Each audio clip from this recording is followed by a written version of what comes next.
Hi guys, and welcome back to Next Good Thing, a channel where I help you do stuff. Sorry my hair is crazy right now. I've had headphones on all day at work. Speaking of which, I am filming once again from my car on my way home from work. Don't worry, I haven't started driving yet. This is all completely safe.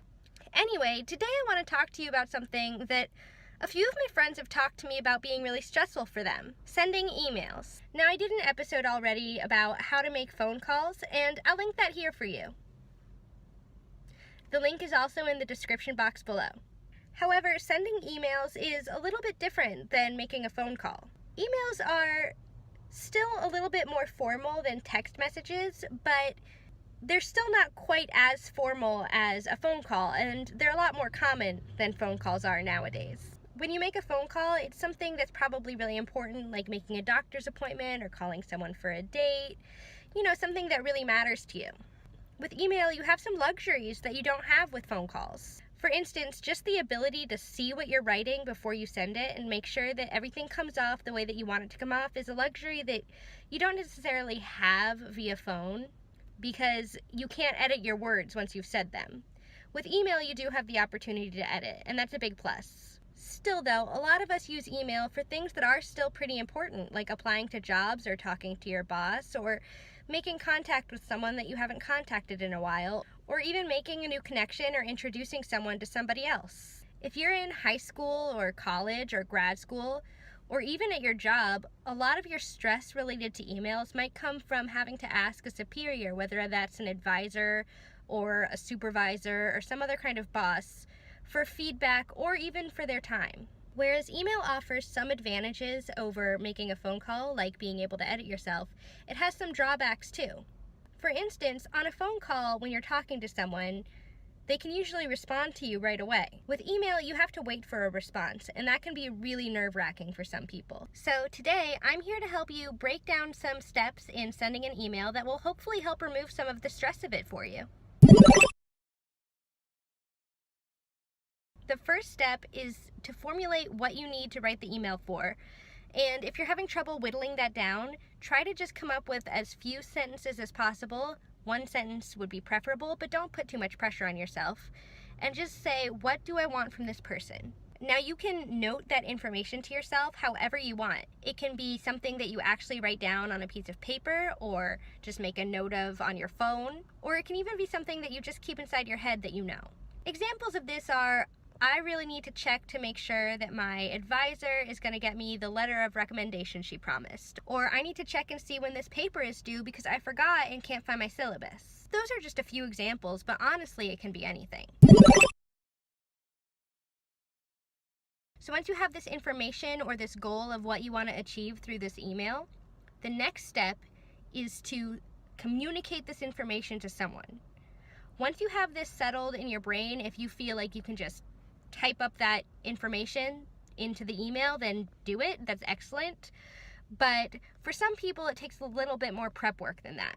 If you have a roommate or a best friend or a sibling that you can talk to, anyone who you trust, just talk to that person and say, hey, I need to send an email about this. How should I say it? More often than not, telling this person in a relaxed setting who you trust without any pressure about what you hope to accomplish in this email will result in you saying verbatim what you plan to say in the email and reducing the stress of how to phrase things. But your friend or whoever might also have some good advice about how to phrase things if you're really unsure. The other bonus of having a friend nearby who heard you explain things in a really comfortable way, even if you manage to say verbatim the way that you wanted to phrase it in the email that you eventually send, you might forget, or it might not come back to you as smoothly when you're actually writing the email. When you have someone around who's heard the best version of what you can possibly say, when you're at a loss for words, you can just say, hey, Miranda, how did I say this one thing?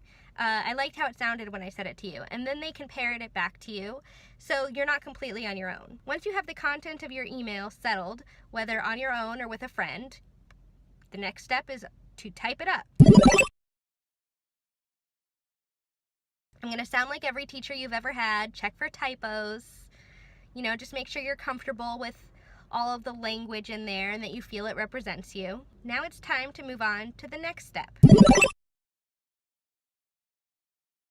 Okay, some people have no problems at all writing the email. It's the sending the email that really stresses you out. If you're capable, now is the time to send the email. Just click send. But for some people, it's not as simple as just click send. Some people get anxiety when they have to send out an email and make that action from something that you are proofing and that you have control over into something that you no longer have control over. In this step, if your friend is there with you in person, have them read over your email. And if they're not there in person, read it to them, just so that you have someone else on your side who can reassure you once you have sent the email that it's all okay and that you did your best. Now, even when someone else has proofread your email, you still might be a little hesitant to actually click send. And this is where you really employ the core of what is next good thing. Break down that really small step of pressing send into lots of smaller steps. Start by just putting your finger on your mouse or on your trackpad, and then move the cursor over the send button. And when you're ready, just push down.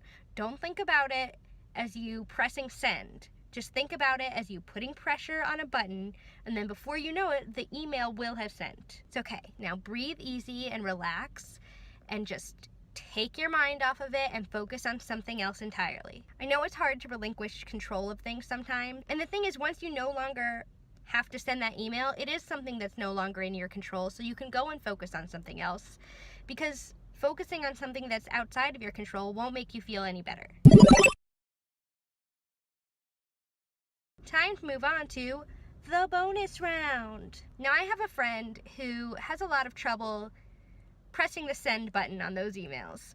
That's okay. This person does something that I think could be really helpful if you happen to have another person in your house at the time you're sending the email. If you're too anxious and it's just such a big email that you can't bring yourself to press send because you're applying to a cool contest, or you're applying to college, or you need to ask someone really important for advice on something, whatever it is, you can just call the other person into the room and ask them to press send for you. It may seem sort of like a paradox because the stress of sending an email involves relinquishing control, but it might help you to give up a little bit of control a little bit earlier in the process to someone who you trust, who's right there, who can just click send on the email for you. I still really do advise over time that you practice sending, smaller emails to people with that same really broken down clicking step that I told you earlier.